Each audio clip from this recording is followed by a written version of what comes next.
Hello, and welcome to our weekly devotion, where we share this one thing from our revised common lectionary for Sunday, July the 3rd. My name is Pam Masten. I'm one of the associate pastors here at First Presbyterian Church of Fort Lauderdale, and thank you so much for joining me today. When things in life don't make sense, or when you can't see clearly, what do you do? Where or whom do you turn?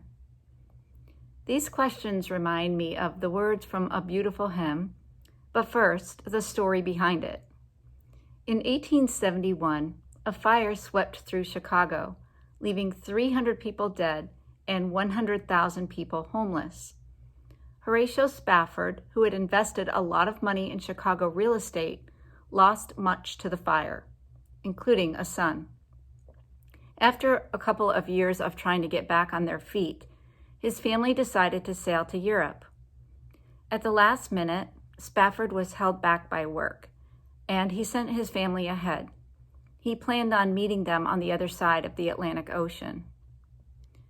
The ship his wife and 4 daughters were on never made it across the ocean. It collided with another ship and sank, killing his 4 daughters. His wife, who clung to a piece of floating wreckage, was saved. It was during the days to follow of surely overwhelming grief that he would write the words to the beautiful hymn, "It is well with my soul. It is well with my soul." It is said that these words were inspired as his own ship later passed by the spot where his daughters died. "When peace like a river attendeth my way, when sorrows like sea billows roll, whatever my lot, thou hast taught me to say, it is well with my soul." If you don't know this beautiful hymn, I invite you to look it up.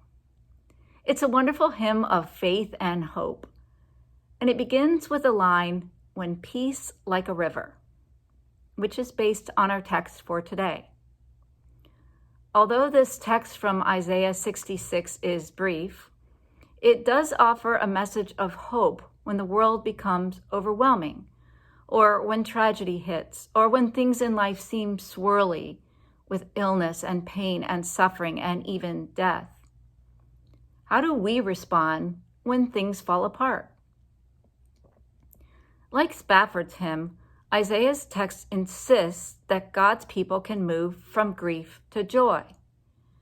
The Israelites had lost their holy city, their temple, even people. And in the midst of grief and loss, Isaiah shares a message of new life. In verses 11 and 12, the poet uses maternal imagery to describe a God who comforts God's children.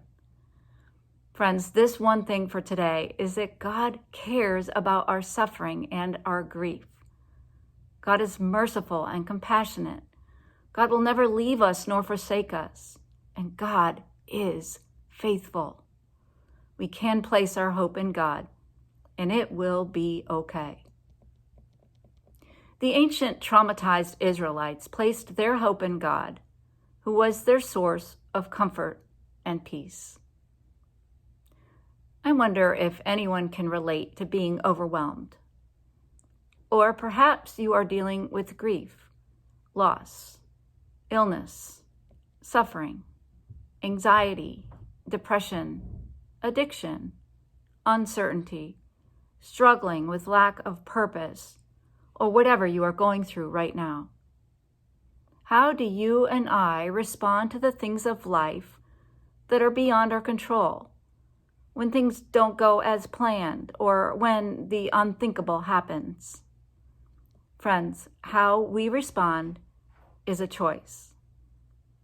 Our text from the 66th chapter in Isaiah is a reminder to all of us that God is faithful and promises new life to all who believe in him. Though the world is filled with hurt and brokenness, God cares about our suffering and will bring peace like a river to all of God's children. Thanks be to God. Friends, thank you so much for joining me today. Stay healthy, and we'll see you on Sunday.